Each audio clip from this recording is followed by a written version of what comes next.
There's a lot of oak trees above us, and when an acorn drops sometimes, it seriously sounds like a you know what going off, and it just happened. Nobody was in here, so I'm just starting over again. This is gonna be all over the place. I'm gonna start about talking about raising children, why I feel like I'm qualified to give advice or talk about raising children is because I have 2 older teenagers right now who are some of the best people I have ever known in my whole life. I'm not just saying that to brag on my kids. They really are great kids. And this is going to come from a perspective of somebody who's more spiritual than Christian. I recently started slowly over the last few years started Bible studying, and I just want to make that clear. I never called myself a Christian, and I'm probably going to disappoint you if you think I'm going to talk a lot about this, especially in regards to raising my children, because once again, they're older teenagers. I was raised not in a church. Both of my parents were raised going to church. They taught me to believe in God, but like gave me some freedom to interpret what that was. I will credit my dad for that. That was one of the things he did. So when I raise my kids, I this is just real simple advice. Even when they were really little, as soon as they're mobile, you set boundaries. You don't have to be harsh. I do not believe in like hitting babies, but you set boundaries and you stay to them. Like there are so many times people would say, "Oh, it's okay," when I try to set a boundary with my kid. If you set boundaries from a very early age and you're just constantly correcting them with positive reinforcement, it's all about that positive reinforcement. And acknowledge when they do good things. Like one time I had a friend tell me, "I'm gonna start telling my daughter when she does the right thing." Like, don't or else you just end up getting onto them, telling them no all the time. But sometimes when you do see them do like something, you might pull them aside and let them know, like, that's a positive reinforcement. I saw you share that and that was good, good for you. Um, it drives me crazy when people bring toys to the playground and don't think their kids should share. It's like it's a public playground. Um, don't bring toys if you don't want other kids to share, and, like, you're gonna, like, teach your kids to draw their boundaries at the public park. I think, I've taught my kids to be very generous, not like that, and now they're the type of teenagers that will invite kids that have nowhere to sit at lunch to sit with them at their lunch table with their friends. We started off home educating, um, for a variety of reasons, but especially what happened around 2020. Everything shut down, even our libraries in the town, and they decided to go to public school, so they've been there for a few years, but I still homeschool the youngest one. So you set boundaries and teach them respect, show them respect, just be the example of who you want to be, and have a lot of books around and teach them to be able to read a book and not have to have a screen in front of them all the time. That's how I feel like I basically, and trust me, we did have screens. Like, I'm not saying that we never gave them screens. We even had a portable DVD player. I remember taking that on road trips when my older son was young, and those are like a brand new thing. That's how old he is. So um, it's really, like, the best, most rewarding thing in the world to see your sons and to be proud of them, and it's, like, over and over, I see examples where I'm like, "I can take a breath, I can breathe." They're teenagers. How many moms can say that about their teenage sons? I know they're on the right track. That's not to say they're never gonna make a mistake, but they're just such good-hearted people. Hey, Antonio. Hi, shadow figure. Ooh. I have a story time about shadow people. So I wanted to start off with that because it is such a big, important part of my life. I don't talk about my kids that much in my content. I don't plan on showing my kids ever in my content. I told my boys when you're 18, which is going to be sooner than later, like you can choose, but like especially like we should see where this goes. I'm very opinionated. I don't want my opinions to affect anybody I love negatively. And they're definitely just like the best people ever. And in this world, they give me hope for the future. Um, alrighty. So now I want to just begin on what I feel like my spiritual beliefs are based off of. I'll probably retitle this something better. I didn't know what to title it, but how I see things is we are all born innocent babies at one point in time and are mostly products of our environment. That's how I treat people. And I always try to look at them as the innocent baby they once were, especially if they're not behaving in an ideal way. Sure, Crafty, ask me anything. I'd love to get some questions and talk about, sure. We're all born innocent babies. Yeah, when you are born, you're pretty innocent and helpless, and, we're like we take so long to develop as creatures as far as so many mammals on this earth are born walking, and we're so dependent on our parents. I believe we were made to be in nuclear families, and it's not like evolutionary psychology tries to explain a lot of it. But yeah, we were born innocent. Just remind yourself, if somebody says something you don't believe their opinion, especially like when it comes to the political atmosphere right now, they went through a totally different life than you. Cut them some slack. Their experiences gave them a different viewpoint than you, and that's okay. It's always going to happen. You can't get hung up on people that don't believe the same thing as you. People that get riled up about people that don't believe exactly what they believe politically. So, okay, we're all born innocent babies. Whenever I said we're born innocent babies. Now that you're an autonomous adult, I'm assuming you're an adult. No, you can't just like smack people. We all come from a place of somebody had to shape, like somebody had to tell you how to act, what to think. And especially when, okay, I'm sorry, it's hard to tell when you're texting if you're joking.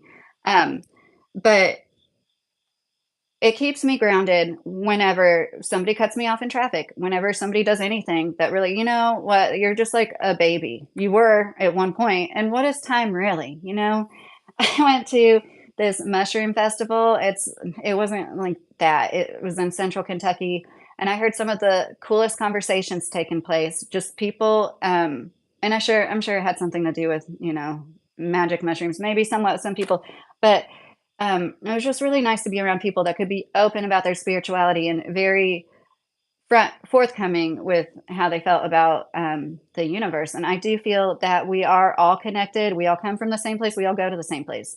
And I think that, in my opinion, that's awesome. I love mushrooms, and I am. John said he found a giant puffball mushroom.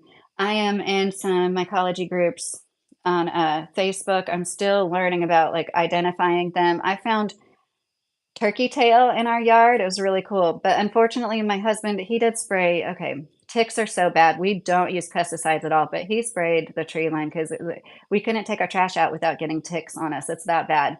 We're gonna get guinea fowl next year. Yeah, Crafty. I miss your question, Crafty? Let me look. Yeah, just ask it if you don't mind. I do have my email in my description. I have an email if anybody wants to say something privately. Oyster mushrooms are awesome. Oh, okay. You said, I don't know if you said anything before, am I friend zoned or does she have a crush? Ma'am, starting out as friends is the best way to do it anyways. I would try not to even put yourself in the friend zone and use that term, and just keep being who you're being. And if things are meant to flourish, and it will happen organically. um, my husband is my best friend. So when I hear that, it's just kind of like, I understand the way things move today. It's probably like a little different, but if you could be a little bit more specific, if you have like some more information. So I'm trying to work on saying I'm trying to work on that hissing sound. So, anyways, the not to be rude, I feel like saying anyways was rude. The point is, my stance on Christianity is that God created Christianity. God, the uh, higher power above all of us, created Christianity. And I do believe Jesus was an actual person. And I do believe in the gospel that he preached. But is anybody else like this? Am I the only one that feels like this? I know that there's been several people that have commented that they left churches and they sound, I'm not going to try to put words in anybody's mouth. I know at least one was like, they still believe in God. And it seems like most do. Most people that leave, like the oppressive religion, you know, they don't become atheist, most likely. So I just wanted to throw that out there. I'm trying to, once again, get more comfortable going live. I'm trying to go live every night. If anybody has a question, like I said, you can find my email in the description of my channel, or about me, or whatever that is. And you can write me and ask me there. You can comment something. I'm going to talk about some of the Titus Morris drama now, because I get a lot of comments every day. I do have a job. It's just been a summer vacation thing. That's one reason I was like, I'm going to start making videos every single day. But when I go back to work, I work like 60-hour weeks. I'm not just saying that. I work for my money. I work hard and I like it. I like to make money. I like to come home tired, knowing I made money to feed my family and knowing we don't have to worry because I go to work 6 days a week, at least 5 days a week, 10-hour shifts. Um, I'm a baptized believer and I suck at sharing the gospel. Oh, crafty. I I feel like I'm the same way. Like I would never be the type of person that's like the pastor at our church encourages people to be like constantly sharing it. I feel like it's just like pushy. And we have neighbors that are kind of like that and they're not pushy. They're great. They're sweet people. I believe they are great examples. But I've also had other neighbors at the other place we live that were just literally coming over to tell us we are going to burn eternally for not going to their church. I'm not kidding. They like literally did that. So, um, just once again, like be yourself and I like stoicism as a philosophy. It's basically knowing, keeping in mind we're all going to die one day. And as horrible as that seems, it keeps you in check. Like, what if this was my only day? Would I worry so much if I knew that this was my last day? Would I say I suck at this or that? Or would I just try to do my best and do it? And that's how you should live every day. And, treat your friends and family, especially like you never know when the last time you're going to see them is, and you should treat them with such care and cherish them like they might be gone tomorrow. Well, I'm sure you will if that's what you want to. We are all put here for a reason. I know we're put here for reasons, and that's part of what is so hard to see all the people that are hurting so bad right now and feeling so hopeless, and the certain rates of people passing away just is so heartbreaking because how can you not feel hopeless sometimes in this society and economy and then everything going on around the world and then some people have nobody some people have nobody, no family, no friends, and um I'm sorry. So to get into what I made this channel about, of course, was trying to get into the YouTube algorithm, of course, but I knew I I used to say I send it out to the universe. I prayed. I want to make content now on this break from work. What can I do? I know something will happen. And then when I found out about the Titus Morris stuff, I didn't think to make content right away. I was in shock. I was literally like, "Ugh, I can't believe this." But at the same time, like I can because how many times have things like this happened before where corrupt men? Um, Hi, Andres. I hope I said that right. I'm doing well. I'm pretty hyper right now. I don't know why. Usually I'm not up this late, but so I've been getting so much interaction on the Titus Morris, and there's a few things that I found out that I didn't know. I didn't have the exact details on. And once again, this is all allegedly, supposedly, what some people might call gossip. What I think is important for people to know before they get taken advantage of monetarily or spiritually, going to somebody for guidance. Uh, um, so Okay, thank you. So Titus said, or I'm sorry, I'm not going to say that Titus said it in the court. Somebody said that there's definitely a minor involved when Titus decided to circumcise himself. Allegedly, it ended up in a trip to the hospital, and this young minor was in court, but that isn't going to be on here, of course. Nobody ever posted that. There was so much to take in, so many videos and comments. I tried to do my best researching, and that's why I felt like somebody should encapsulate this timeline. That's what I tried to do. And I know there's a few things. One thing I got totally wrong was like on the GoFundMe, they made it clear they weren't going to say anything about what they did with the money until it was completed. And I obviously glossed right over that, but I still stand firm and like I think they should let people know what they're doing with money. It's like you're going to spend a quarter of it on this expensive foundation, and that would make people excited. Wouldn't you like want to let people know, hey, this is like on its way to being done, and then you all can come visit us at our new church. Um, you think, okay, Crafty Cowboy, you said, is that anger issues? Are you talking about what you said, "I just hope you can reach someone at some point"? I'm so sorry. I don't know if you're talking about what I'm talking about or what the comment you said before that. Um, everybody has anger sometimes. You have to process it. You have to be able to release it, and if you do have anger issues, you can definitely overcome that. Yes, sometime that does help to have faith in God and believe everything will work out for the better, that definitely does, but the way the way that there's such a divide, I made that video because I saw so many people on other videos being completely dismissive about animal abuse, and is that not child abuse, that kind of indecency? And so many people to brush it off proves why there is so much abuse in the church. And I think people should be ashamed of themselves if they like, I was called, like, somebody said I had the Jezebel spirit. I think I already said that, like, that's so rich, like, so Titus, the person abusing horses because he can't contain himself, he's taking advantage of innocent animals that have no voice. He doesn't have the Jezebel spirit? Oh, okay, because that's not a thing, because men don't have that. No, I do not have Instagram. I don't have any social media. I just, yeah, but YouTube, of course. It's like it makes you wonder how many people have done this, and I had to have like this. I had to ask my husband, "Do you think this is like more common than we realize it is? Do you think there's more men that have horses that do this?" And he was like, "No, no, Lydia, no." Like it makes me suspect about all other men that work with horses in a way. And I think that's a shame. And yeah, I'm going to say that. That's my opinion. I'm allowed to think that and feel it. I'm allowed to be disgusted when I see him with animals, possibly the same animals that he took advantage of for several years. Yes, he was a child when it started, but what was he showing to children? Somebody showed it to him when he was 13. He just decided to whip it out and cut off his foreskin. Like it's wild. Um, if you're not gonna get mad about one, can't you get mad about the other? Like they're both so bad and say so much about his character, and then people come and attack me, and it really makes me laugh. My mom was right. After 35, thanks, Andres.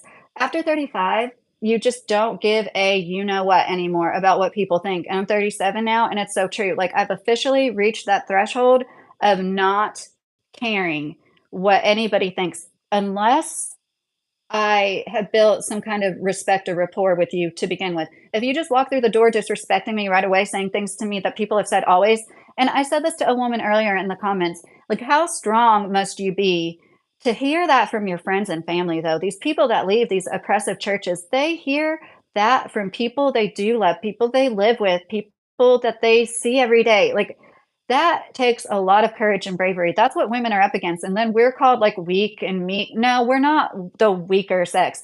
I saw Michael Knowles talking about how, I don't know why I turned on this Michael Knowles video. He gets on my nerves. I don't usually watch him, but it was, like, him talking about his wife giving birth, and he said, in the labor and delivery room, I was finishing up my book.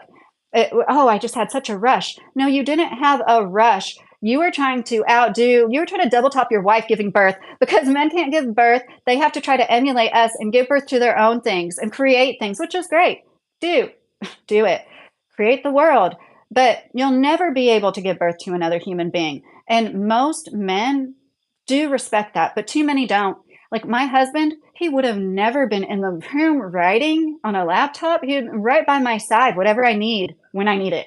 Like I'm assuming this was their first child, maybe not. I don't care if it was their 10th. Like you're sitting there writing a book and you're probably going to call that my baby. Oh, this book is my baby. Well, my wife was giving birth to our baby. And you think that's cute. Just like the guys that think it's cute. They don't change a diaper. They don't know how to load their dishwasher. I live under acorn trees, oak trees. So I'm apologizing in advance. It's not happened yet. It did happen a few times where I delete those videos real quick. It's so loud when they drop. But see, I was just in the mood to get on here and rant because my husband's always like, "This is what you need to record. You need to get on live. You need to like record this right now, Lydia doing this."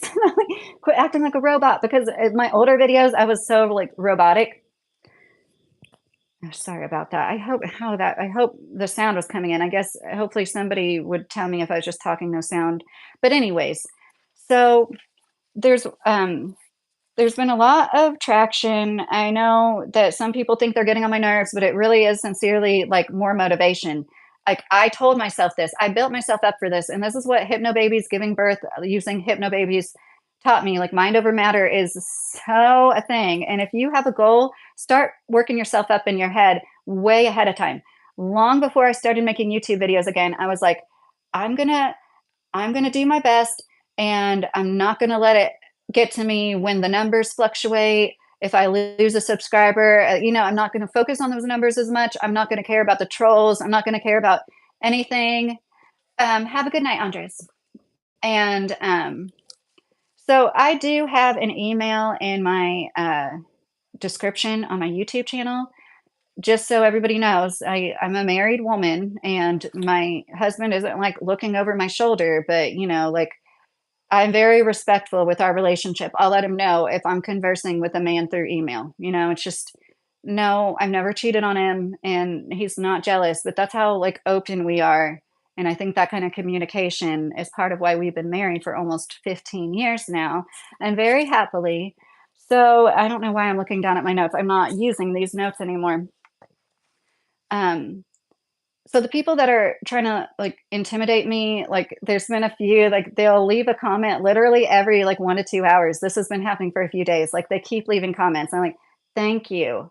Thank you." And that's how my attitude is, "Thank you." And, when somebody does something crappy, "Thank you for teaching me this lesson." And, like, have this attitude of gratitude and really try to attract what you want. I've had a few people tell me I'm one of the most grateful people they've ever met, and I think that that means so much, especially in these times, to really be thankful for every single thing, every hot shower, every day with running water. Just be constantly thanking God. And if you're planning on going off grid, like just tell yourself already, this is going to be one of my last months, living with such freely available utilities, things like that. You really can prepare yourself mentally. Like you can work out your muscles physically and get stronger. You can be stronger mentally. These people only motivate me to make more videos, to make more content, to spread around about how demented some of his followers are. I still have tons of clips. There's this one weird clip where he's like knocking on a watermelon. In my opinion, allegedly, seems like he's on something. If he's not on something, it's just like the way the interaction between the two of them, I completely respect. If you really think they're platonic, I respect that. And I'm not trying to change your mind. That's the thing. I'm not trying to change anybody's mind about anything I talk about.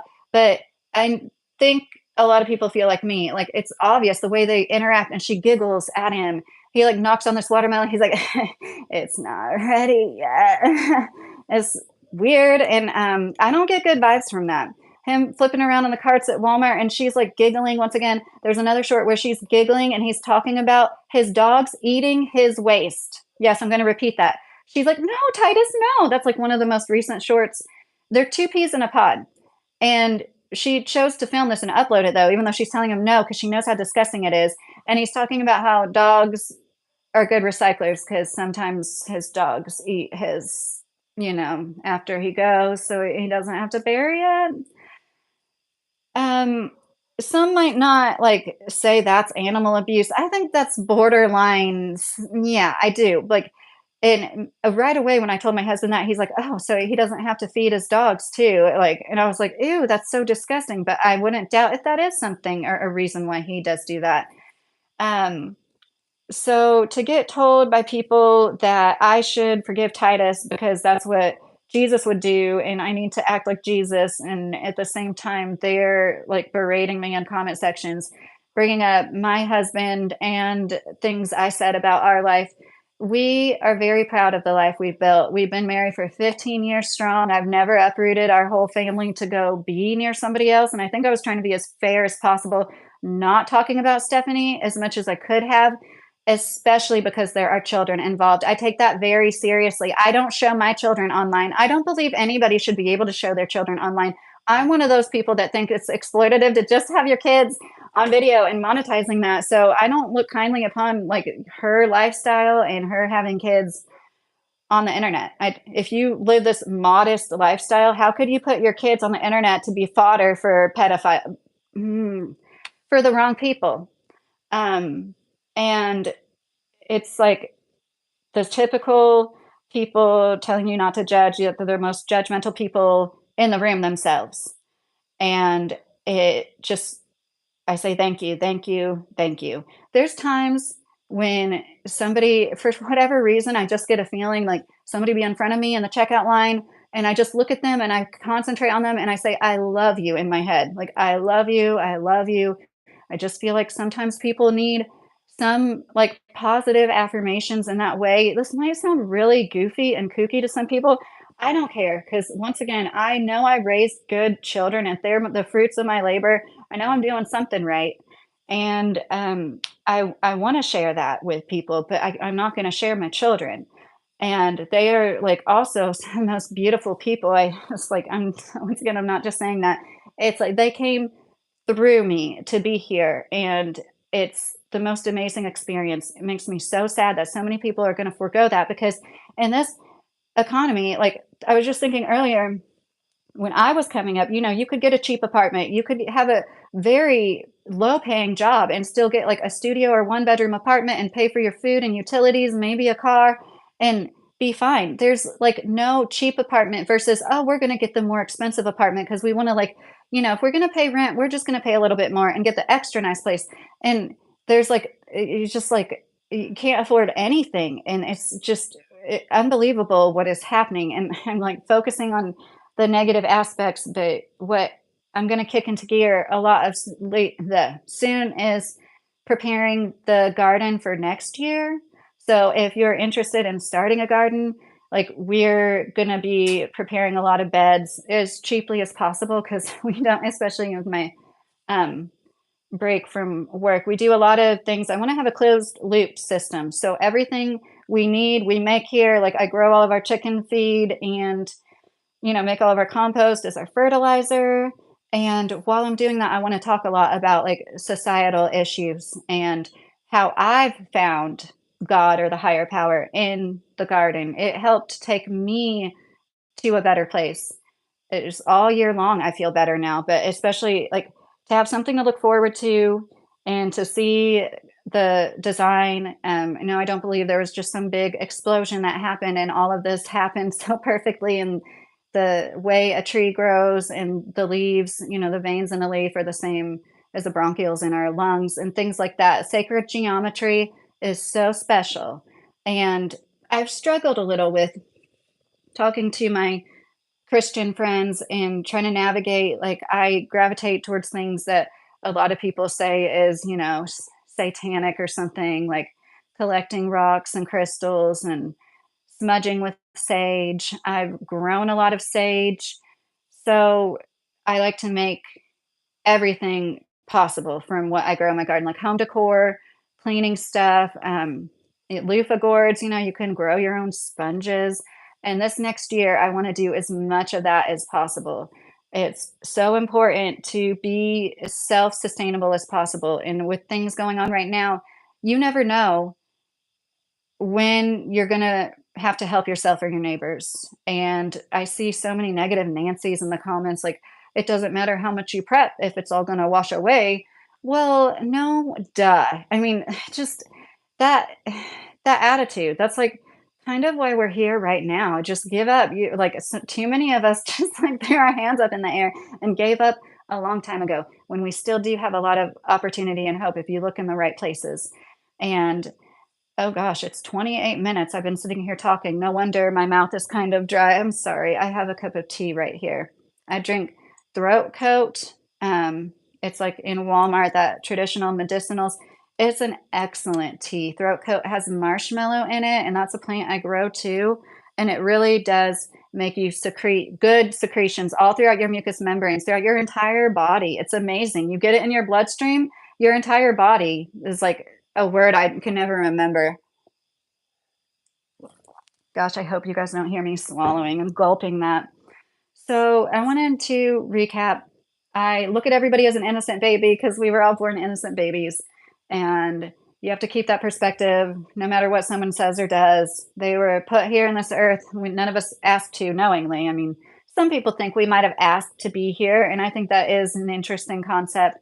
But it's really important to stay grounded and the people that are attacking me for speaking out about an animal abuser and a child abuser, allegedly, um, they're so not grounded in anything real and, like, their belief system and that rigid this is that. It's almost like a math equation. It's not 2 plus 2 equals 4 when it comes to forgiveness with God, and when somebody does something that's absolutely wrong, how that is to be preceded with everybody else around them. And just because I said that I am studying the Bible and I want to be closer to Jesus, therefore I need to literally live by the book the same way they do.